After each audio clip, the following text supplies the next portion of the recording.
পয়সা লিখনা है আয় লিখটি খাবো পেড়ে ওরম বললো না গো কাছে দাও না দেখো আচ্ছা ঠিক আছে ঠিক আছে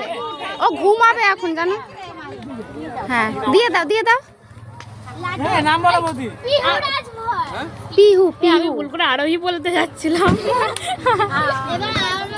পিহু না পিউ পিহু হ্যাঁ হ্যাঁ হ্যাঁ ভাই কো হ্যাঁ যা এবার সামনে গেল ঘটি করা